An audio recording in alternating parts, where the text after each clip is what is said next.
The World Cup was stolen. Then a dog found it. Police caught a ransom suspect but still had no trophy. How did it reach a South London street and why would it vanish again? On Sunday, March 20th, 1966, the Jules Rimet Trophy sat inside a glass case at Westminster Central Hall in London.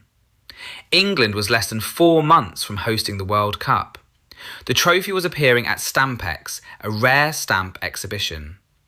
When the guards returned, the case was empty. This was not the modern World Cup trophy.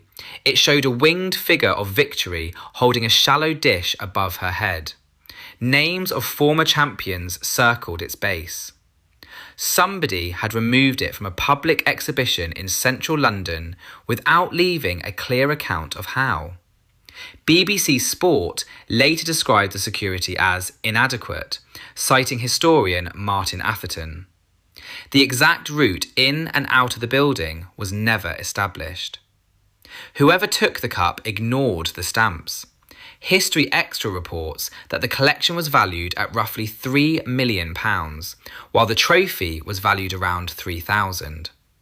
Whatever the plan, only one object was taken. The Football Association now face an absurd possibility. England could stage the World Cup without its trophy. Officials secretly hired silversmith George Bird to make a replica. Then FA chairman Joe Mears received a ransom note. It demanded £15,000 and carried the name Jackson. Scotland Yard prepared a trap. Mears pretended to cooperate. An undercover officer went to the meeting with a suitcase packed with newspaper, topped by real £5 notes. The meeting took place in Battersea Park. The man using the name Jackson was Edward Betchley, a former soldier. Police arrested him after the meeting. They had a ransom demand. They had a suspect. They still had no cup. Betchley said he was only a middleman. His arrest did not reveal where the trophy was or who had taken it. What looked like the investigation's breakthrough produced nothing that England could lift at Wembley. 1 week after the theft, the story moved from Scotland Yard to a quiet street in Norwood, South London. On Sunday evening, 27th March, David Corbett left his flat to make a telephone call and take his dog outside. Pickles was an ordinary black and white collie. He had no police training and was not searching for anything. As Corbett prepared to attach the lead, Pickles became interested in a package near a neighbour's car. It looked like rubbish, newspaper wrapped tightly around an object and tied with string. Corbett later described the moment to the BBC. He tore away part of the paper and saw a blank shield. Then he found the names Brazil, West Germany, and Uruguay. At the other end appeared a woman holding a shallow dish above her head. He had seen that figure in newspapers and on television.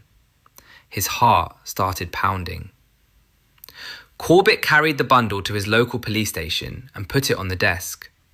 According to his recollection, the sergeant looked at football's missing prize and replied, "Doesn't look very World Cuppy to me, son."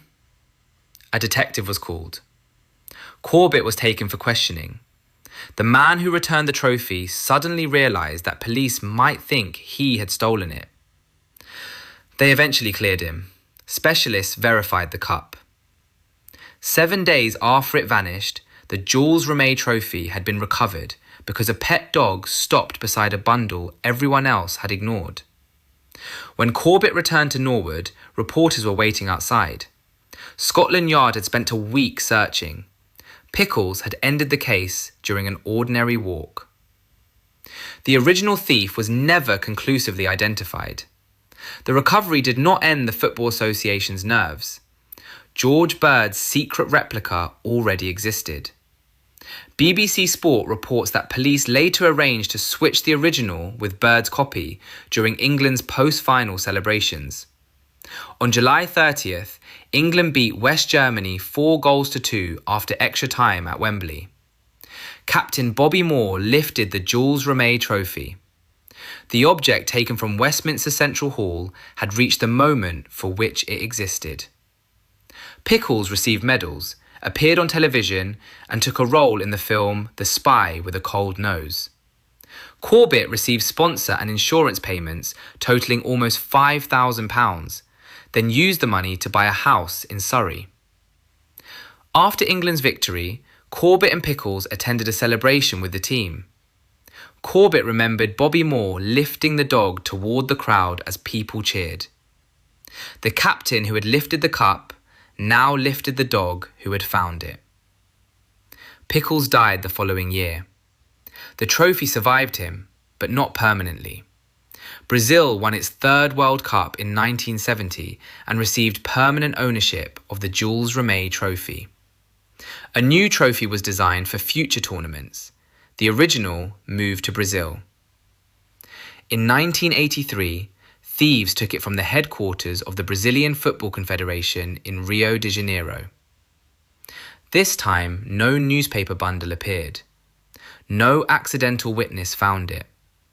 The Jules Rimet Trophy has never been recovered. Claims that it was melted down remain unproven. One object from the Panic of 1966 did survive: George Bird's emergency replica. BBC Sport reports that Bird kept it in a box under his bed until his death. FIFA bought it at auction in 1997, and it is now held by the National Football Museum. The replica survived. The original did not. Football's greatest trophy disappeared twice, and only once did an ordinary dog bring it home.